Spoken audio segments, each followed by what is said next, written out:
My name's Barbara Nance, and I'm from Ideas for Learning, and with Sally Betts, my colleague, we're going to be facilitating this webinar. In this session, you're going to see a recording that Bob Powell and Geoff Rebbeck have recorded, and they're going to be taking you through the Edtech and Digital Skills Guide. They are here and will respond to any questions about the guide during the session, but we will at the end be taking questions.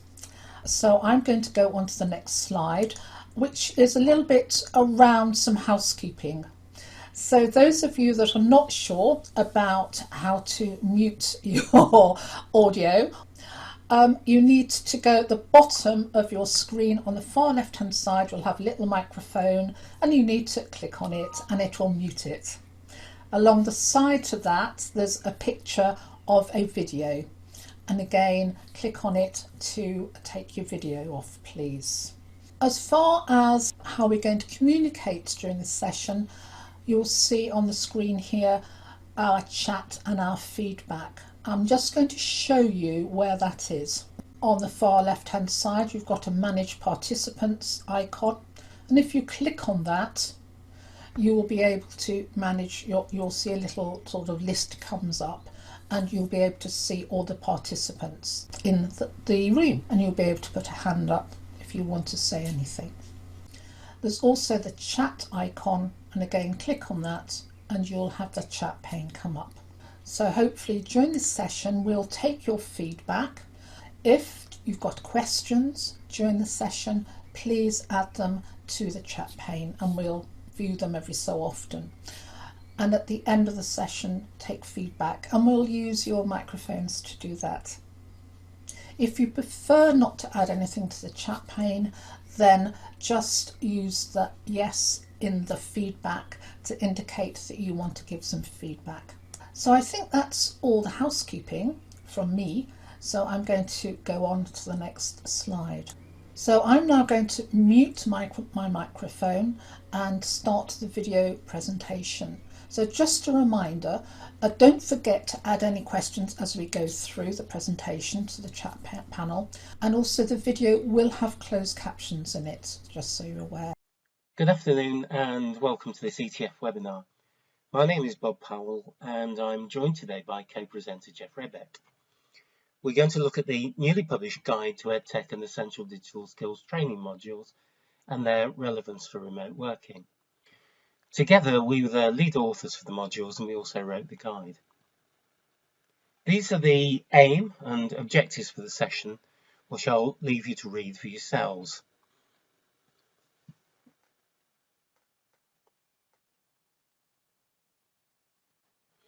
I'm going to deal with the first two bullet points, then Geoff will pick up the final one. Before we get into the core content of the webinar, I want to look at this module, which was amongst the first batch we created, Becoming a Digitally Confident Practitioner. We think it's a good place to start the guide and the webinar because it's built around a couple of really important messages. The first is that the most important part of EdTech is the ed, the understanding of education and the teaching skills we bring to the technology. These are what brings the technology alive, not the other way around. The second message is that confidence comes from succeeding with small steps, not huge transformations. Often just from trying out stuff that a friend told you about over coffee or you caught over a shoulder in the staff room. So keep it simple and keep the online coffees and Zoom staff rooms going. The guide's been put together around the two significant collections of bite-sized modules in the Nance platform. The 100 EdTech modules, which are each around 5 minutes in length, and the 20 Essential Digital Skills modules. These are about 15 to 20 minutes long, put together in bite-sized chapters. The EdTech modules are the ones which are the main source of content for the guide.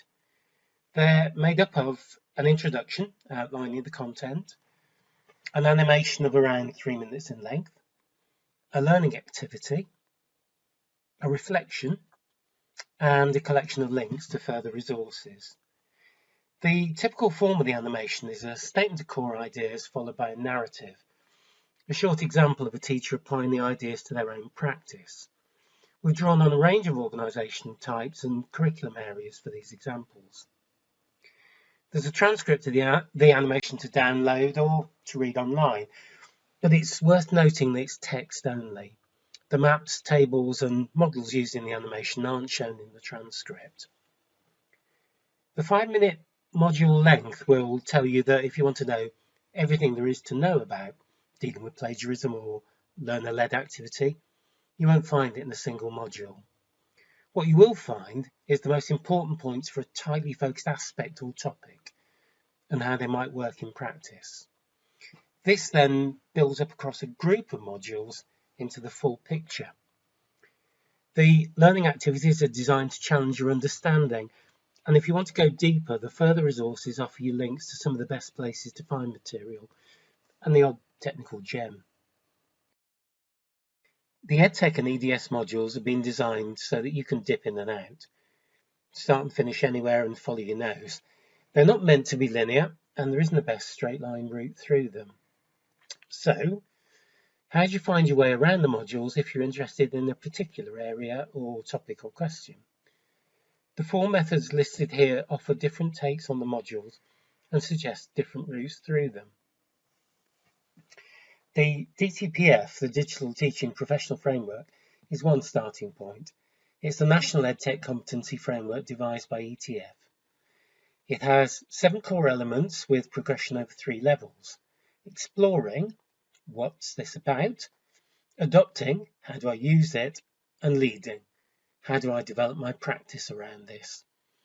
The EdTech modules are actually devised and written in the first place to support teachers using the DTPF, and the longer term plan is to create modules to address the entire framework. For most teachers, however, the easiest and most intuitive way into the modules is through the categories menu. Clicking on categories opens up a choice of EdTech or EDS modules, which in turn unfolds onto a menu of pedagogical groupings or clusters. Some are self-explanatory, such as accessibility, digital assessment and creating content. Some are a bit less obvious, like engaging learners or the digital teacher. The groupings are appealing, however, because, on the whole, they correspond with real divisions we make in our working practice. They examine issues and answer questions around recognisable related areas of work. Some important topics and questions don't lay out quite so neatly, remote working being an obvious example. They straddle the categories. You need to dip into more than one to find the answers you're looking for. So we're in the process of producing some pathways through the categories that do this.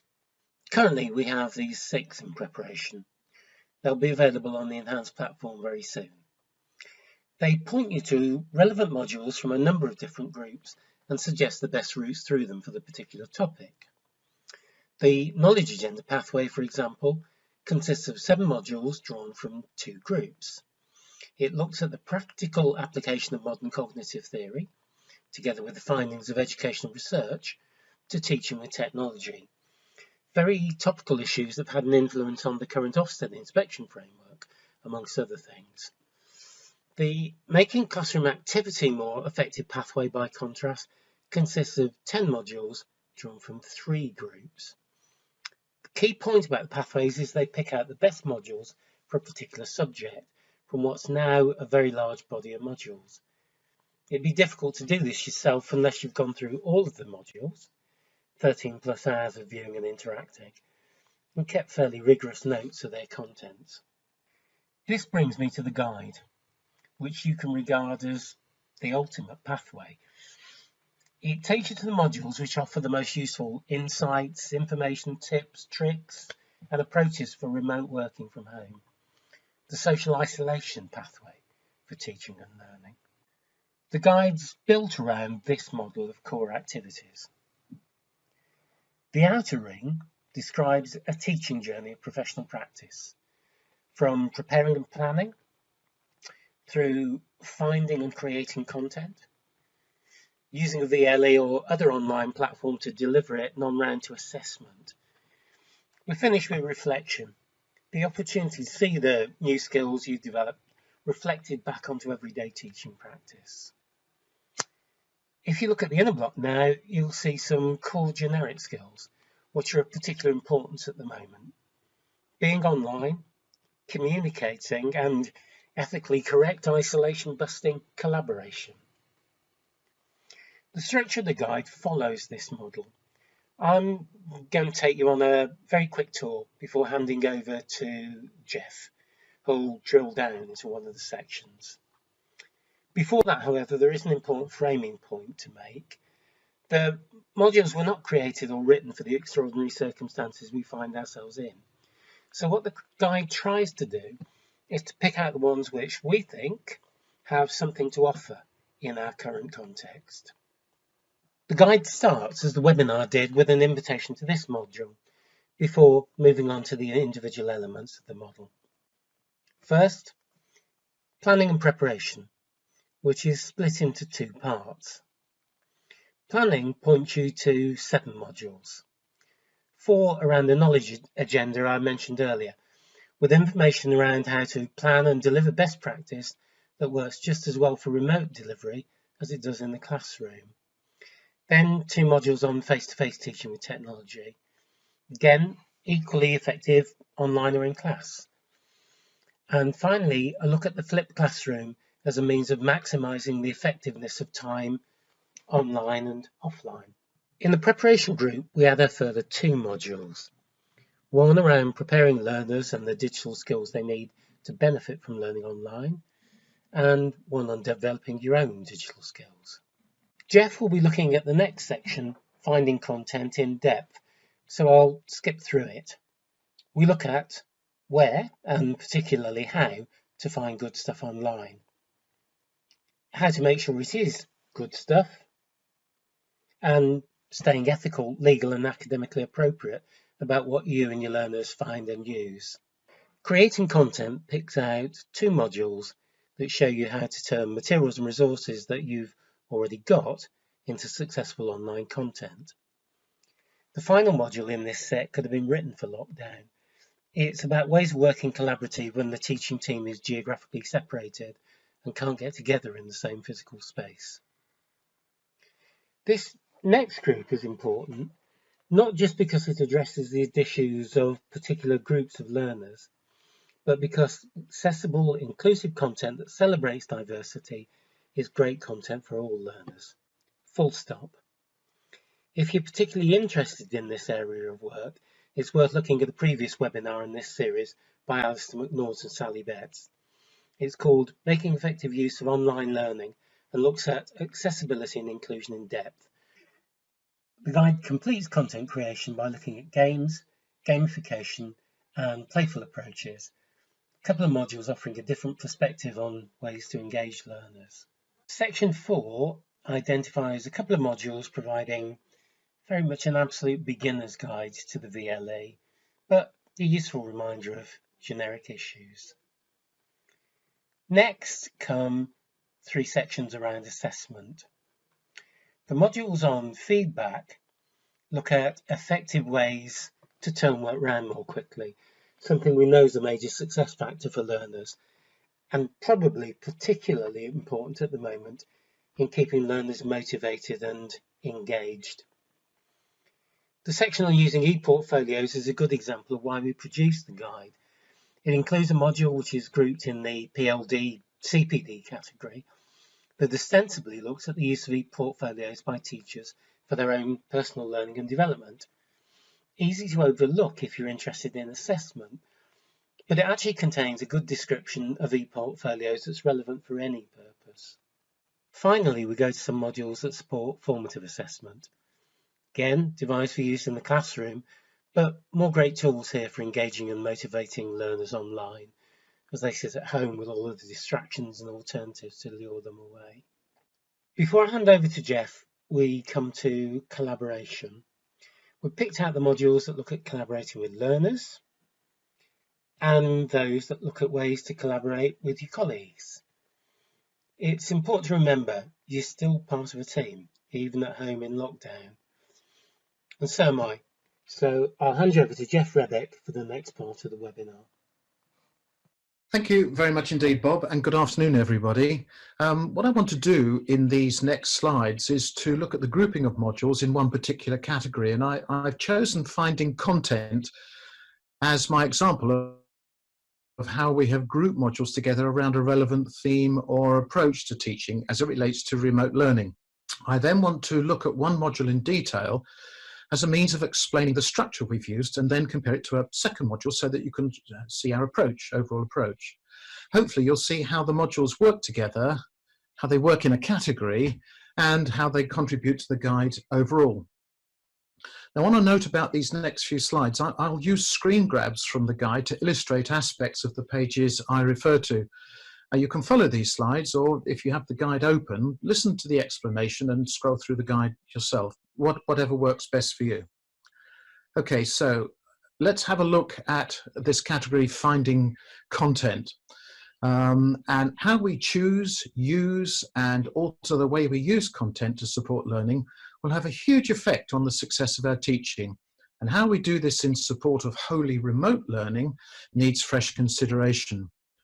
We see this as an important focus in the current circumstances, and therefore this category explores three themes of finding content that has particular relevance for us as teachers and through teaching by example for our learners. And we've grouped the modules in the following way, and you can see them laid out on this slide, the three particular groups. Firstly, a group of modules that deal with knowing what constitutes good content, finding good resources, knowing where to start looking in the first place is absolutely essential. You can see in the slide that we've identified these four modules to help you with this. You'll notice also that there is a rough guide to content and a list of resources referred to in the modules to provide an extra steer or context. And you'll see this for each category in the guide. The other two groups on this slide cover how we make informed judgments, which is about the value of what we find from our perspective as teachers. And it's equally important to instill this with learners in their own activities. And then in the final group, understanding how ideas can be and are owned, so that we all know, teachers and learners alike, where the line is between what is taken from others to be used in support of learning and what is actually and distinctly learned. It includes consideration of plagiarism in here that occurs when the boundary between the two is lost or confused. So this is our collection based on our themes, and you can work linearly through the modules as we have set them out, but you can also skim and pick modules to look at, and in an order that suits your interests and circumstances as they catch your eye. Make your own routes and think about sharing what you find with colleagues. Okay, moving on, two things to note then. And the first is leading on from this notion of what catches your eye. On each module launch page, such as this one, we suggest other modules that will broaden or extend the pedagogy. It suggests various pathways, and depending on your interests and circumstances, you can follow or ignore the options suggested. This is a more detailed set, if you like, of suggestions based on the summary given in the categories. And secondly, and this is perhaps a more general point really, you'll notice as we get into this module on credibility and reliability of sources for teachers, it takes a sort of a judgment refining route. Credibility and reliability are actually judgment calls and are based on having confidence to make those judgments. It relies on finding good content by making personal judgments through technology, as well as in the landscape of available content that is changed by technology itself. It's a huge issue when dealing with online content. Now, I'm going to compare this module with a later one, choosing the best resources, that emphasizes more of a method route. It offers criteria, tools, or models to look at as it relates more to the application and the technical usage of content. The discussion of narratives and activities in each module reflects these approaches according to the topic title of each module. All the modules draw on experiences, making judgments, considering processes, using tools and using applications. They all have the same structure and progression, but can differ slightly in approach because collectively they deal with both acquiring skills and developing confidence. It is accomplished in what is actually a virtuous circle of CPD activity for teachers and essential emerging study skills for teachers and learners alike.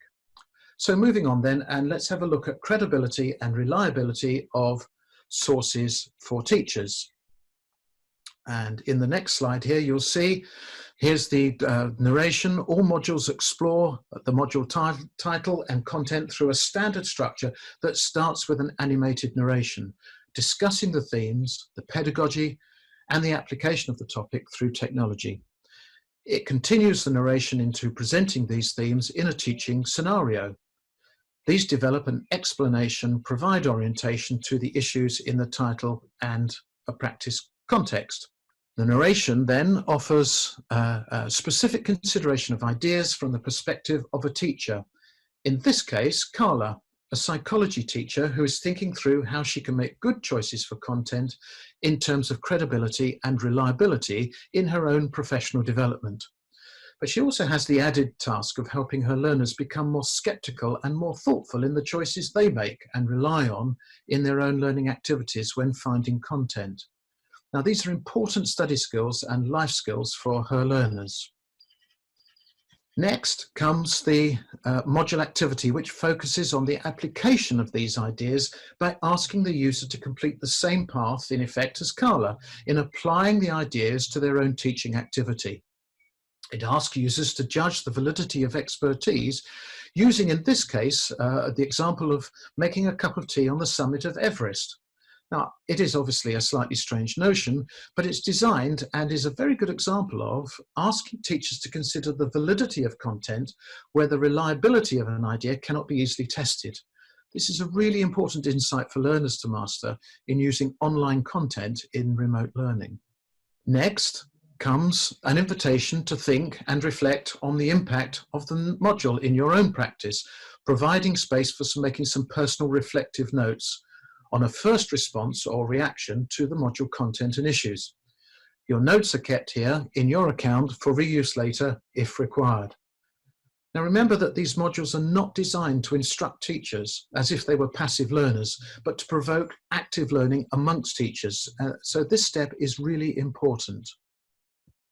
And moving on to the last part of credibility and reliability is the further resources. And it finishes with a list of these digital resources to support teachers exploring and inquiring beyond the initial application of the module, based on the ideas taken from the narrative and activity. So in summary, we've got here narratives to provide an understanding and context, activities provide opportunities to discuss, explore and argue around the narrative content based on local context, reflection provides the so what context to the module, and the further resources supports investigation beyond the content of the module. And all of this is wrapped up in wider collections with suggestions added to provide routes, pathways in grappling with remote learning. Now, we've tried to keep the themes as simple as we can, bearing in mind the range of teaching that occurs in our sector. The real complexity is left to you, the user, to apply all this to your circumstances, working with your colleagues and with your learners. The modules offer some direct answers, but not many right answers. Emphasis is placed on encouraging discussion and consideration, with plenty of scope for debate, inviting teachers to find their own applications of answers based on their own applications. So let's move on and look at another module now, in this case, same category, but now choosing the best resources. Now this module follows exactly the same structure and pathway through, but offers a slightly more processed method of making the choices that you see in the title might suggest. It looks more to the usability of the content in terms, for example, of cutting, repurposing, mixing, editing, and making content more accessible. We would call it looking at the technical versatility, maybe, of the content found, rather than the quality of the content matter itself. On the next slide here is Norman. And these slides, the themes of usability are outlined in the narrative and explored again in that narrative from his perspective. In this case, Norman, a hairdressing tutor. What might he be looking for in content, and what criteria does he use in making those choices? Now, teachers like Norman are used to using some criteria almost as a sort of a subconscious checklist to test the application and usability of content in practice. And all teachers do this all of the time. There isn't, in normal circumstances, a conscious act of list ticking going on when making choices. But the conclusion Norman makes against this list may well be very different in the changed circumstances of remote learning, and having a checklist may be a more useful and very conscious activity as well as a result. What teachers choose to use and how those choices are integrated into teaching in remote learning become new considerations and new skills. Practice and experience leads to confidence in making the choices, and the checklist tools will return to happening subconsciously as the level of confidence rises. Now, moving on again, now still looking at choosing best resources, but now we can see how the activity here revisits and invites this reconsideration through four specific criteria used by Norman in judging the application and usage of content, drawing again directly on the module narration. Now, as in the last module, the reflection brings all this full circle to ask, how can this be applied to users' unique practice, and how learners can also acquire understanding in following the teacher's lead. What is offered is simplicity of process that hopefully leads to clarity of practice. And in the next slide, we see the further resources for this module. And again, as before, they're a mixture of software, platforms, general guidance to support further thinking and activity based on the module content. Moving on to reflection. Reflection then is an important part of all of these modules. It is a sound professional practice to think about these things, and it also counts as CPD. It encourages debate and discussion amongst teachers in supporting each other, and generally creates a reaction for change for the effort put in to using the modules. Now, reflection is obviously a personal thing, but we would recommend using this SAMR model, SAMR, which stands for substitution, augmentation, modifications, and redefinition. And in the next slide, we've produced for you our own sort of working example of how that might work in practice. In my final slide then, before I hand back to Bob, in conclusion, what we've done here is that I've gone through two particular modules. Now, there are another 53 modules that we have collected together in this guide that we think might help you deliver great teaching in support of remote learning through technology. These modules help promote great teaching in very difficult circumstances, as Bob has already said. They explore how we might collaborate with colleagues and how these skills can be mastered by learners, firstly through being taught through our own instruction, secondly being caught through copying good practice, and finally acquired through usage and repetition. That's why the modules are aimed at teachers with the purpose of supporting teaching practice, but they're also important lessons for teachers to pass on in their actions and in their practice to their colleagues and to their learners. Okay, so that's me, and back to Bob. Just a quick reminder, if you have any questions or issues, we're around after the live showing of this webinar for a chat, and you can get in touch via email afterwards. The second body of modules on the platform are the EDS modules. They were written to support teachers in the new Essential Digital Skills Entitlement for Adults with Low Skills, which is scheduled to come into the curriculum offer in September of this year. The core content shows what and how to deliver the EDS programs to entry and level 1 learners. Not the obvious place to find useful information for your own personal development, you might think, but you might be surprised. For a start, the modules are aimed at teachers, not their learners. Secondly, and more important, there's not an entry-level or level 1 internet and special entry-level or level 1 software and skills. Much of the content's helpful no matter how skilled you are.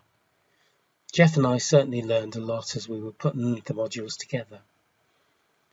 The reason we've included them in the guide is that they add some areas of useful skills and knowledge that you can't find in the Edtech collection. The structure of the modules is similar to the Edtech model, as you can see from the slide.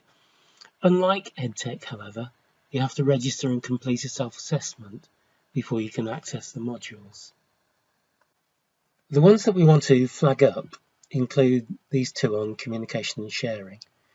They cover the full range of online communications from email and social media through to video conferencing in detail. The final content category in the guide covers being online. This includes an Edtech module on Netiquette, the etiquette of online communications. And then we point you to 4 modules from the EDS collection. They look at critical issues of digital skills online around staying safe and being responsible, with up-to-date information, excellent resources and links to further reading. There are modules on privacy, protecting yourself and your devices from malware and hackers, using the net responsibly, and on well-being.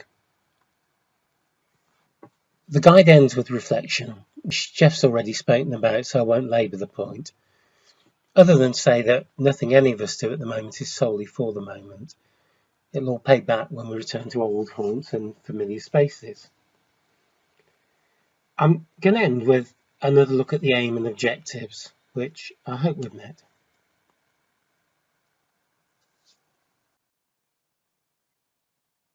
Thank you for listening to Geoff and myself this afternoon. Please feel free to ask us any questions you have about the modules, the guide, pathways, or any other matters relating to the Enhanced platform.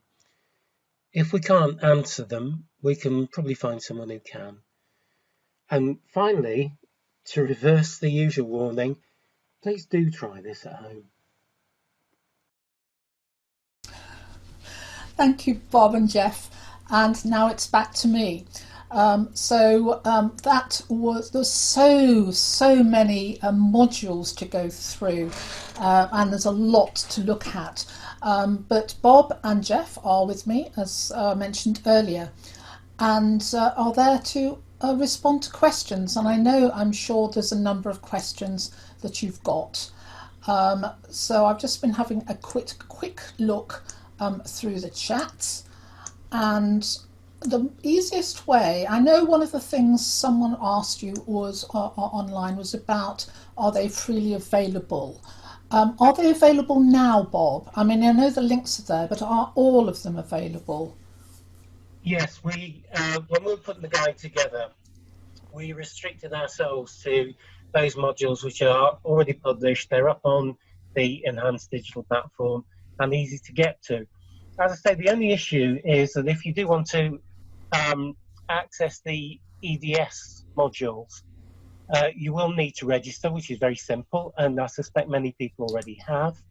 And you do need to go through the self-assessment test, which is a fairly quick test. If all you want to do is look at the modules, I would suggest, probably heretically, you might not need to take it totally seriously, but it's well worth it. And I'd also point out that although we've only actually identified 6 within the guide as being specifically relevant to remote working, there are in fact 20 modules in the EDS collection, and they've all got something to offer. I mean, genuinely, I'm not just saying this, Geoff and I really did learn quite a lot as we were putting modules together. There's some really good stuff in there.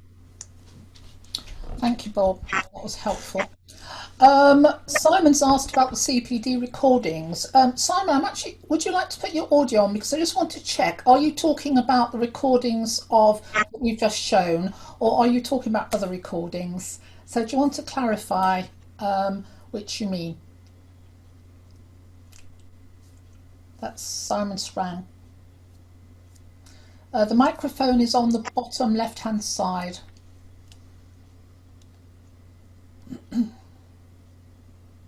I'll unmute you actually, Simon. You should be able to speak now. I've just unmuted you.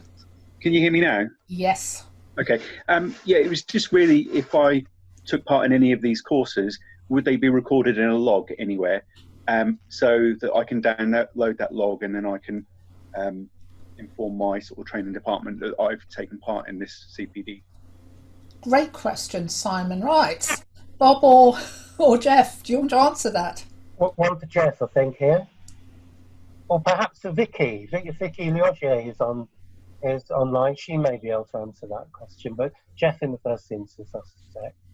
Well, this is a good question. I mean, and I think this is a really important thing, is that virtually anything we do as teachers, which is developmental, and this work is very much developmental, means that it is absolutely copper bottom solid stuff for QTLS, because it's evidence of teachers wanting to improve their practice. When you log into any of these modules, it remembers who you are. So if you write into the reflective notes area of any particular module, the notes are there for you to get it afterwards, but they are private notes. This is a private account, so you can't actually point someone to it to read what you've written there. But you can talk about the fact that you've been here, and you can perhaps take some screenshots. You can copy and paste any text that you've taken from it, and certainly any other further or subsequent discussion that you have with colleagues, you can capture that as well, and use that as part of your CPD practice. And if you remember, in the QTLS area, there's one area that in particular that asks for engagement with e-learning, I believe. I can't remember the exact wording, but that's certainly, this will fall into that generically, as well as any particular theme that you look at as well. So that I would positively encourage you to use them for that purpose. Thanks, Geoff.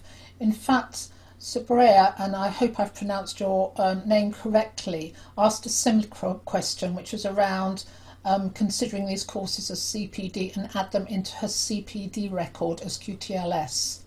Can I just point out, it's Sally, can I just point out that if you register on the site for Edtech modules as well as EDFS, but if you register, it'll track your progress and you'll see which modules you've completed. You personally will see. And if you complete the accessibility and dealing with difference and diversity modules, you can earn badges. So that would also give you evidence, and that will be rolled out across the whole platform.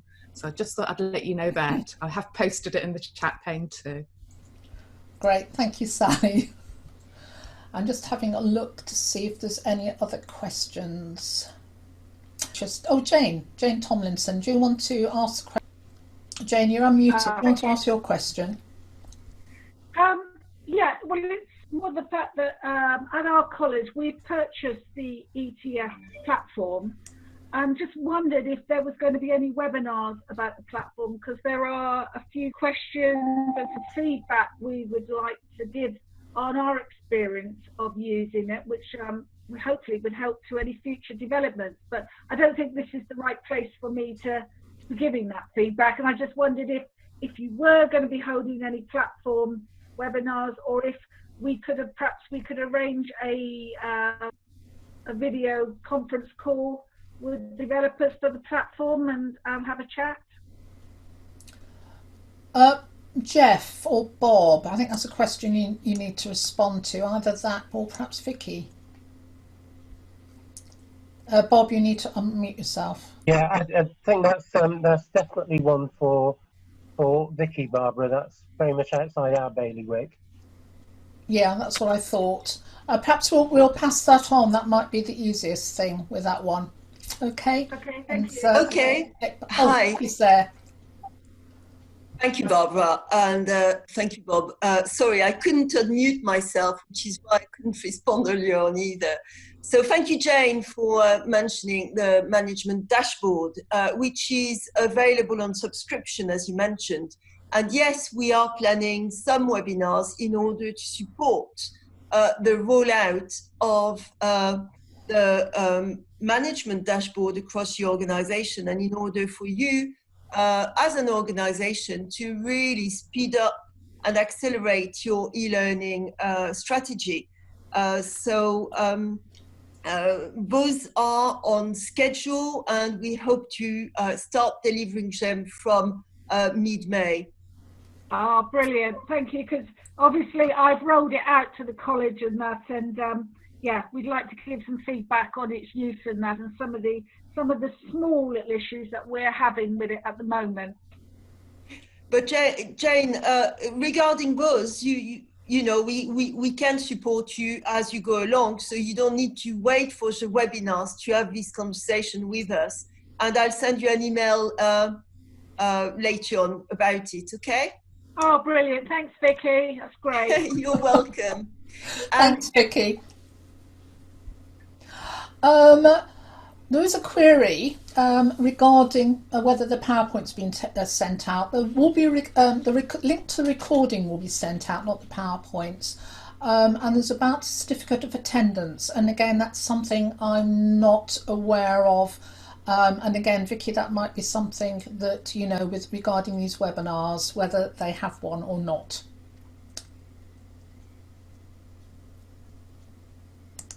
I've unmuted you. I've unmuted you, Vicky. Or I've tried to unmute you. Thank you. So regarding attendance, the problem we have been experiencing regarding the previous webinars that have been delivered is that there isn't a direct link between the booking system and the webinar. And therefore, a lot of you are not using your full names, or some people are using an alternative name, aka, and therefore we don't know who's attended and who hasn't. So if you do want a certificate, we can certainly send one, and you need to contact our booking system and ask for one, and we will forward.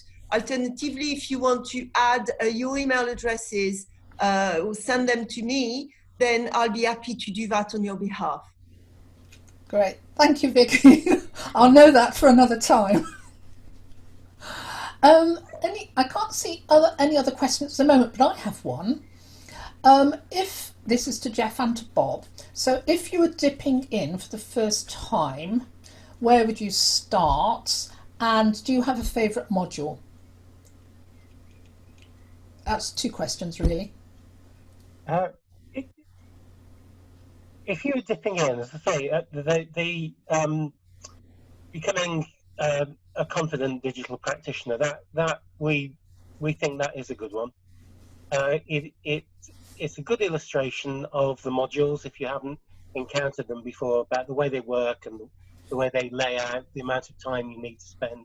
And I think the messages, generally the feedback on that one is people like the messages and have found it useful. From that point onwards, I would go back to the model and look at the elements: planning and preparation, finding content, creating content, assessment, and so on. And actually just ask yourself, what is it that I am most interested in? Or where do I think there is likely to be the most benefit for me? And we genuinely believe, as we put the guide together, we pick those modules that we genuinely believe are useful for remote learning. And I mean, we do have personal favourites. I mean, the face-to-face meetings couple I really like those. I like the knowledge agenda modules, but then you know, we wrote them. We wouldn't we? I don't know what Geoff's answer. Well, I must admit, when I write things, I sometimes have favourites. Well, I had my favourite is actually one of the essential digital skills ones, the fourth one, which was dealing with technical problems, because I started out looking at that one thinking, this is everything that might go wrong in technology, which is very dull. But then I realised actually, and so I had a revelation moment that actually a problem is when technology, it's not when it's not working necessarily, but it's when it's not working as well as it could do. If I looked at settings and tried to smooth out the issues in technology. So it's very much a module which asks teachers to think about not just what goes wrong, but looking at the technology that you have. Are you getting the best from it? Is it performing in the best way that you can? And then going to manuals and settings and so on in order to find things that you didn't know necessarily that were there, because if you're missing those things, then actually it's a technical problem. And it was a little revelation moment, and I sort of hung on to that one and was really quite chuffed with my own learning actually. And in fact, I've reflected on that in my own CPD practice. Thank you. And it is amazing what you can discover when something doesn't quite work as you want it to do, and you find all sorts of other things that you hadn't actually been thinking about, which is really quite exciting. I had a query about, is there any evidence, actually Geoff, do you want to come back on? Is there any evidence to support face-to-face remote learning as beneficial to students' well-being? Well, I mean, short and sweet, because I mean, obviously we could do a whole webinar around that. two things that are really important there. The first is that we can actually observe and see and deal with directly our students' personal development. You know, learning is not just a matter of instruction, it's actually education.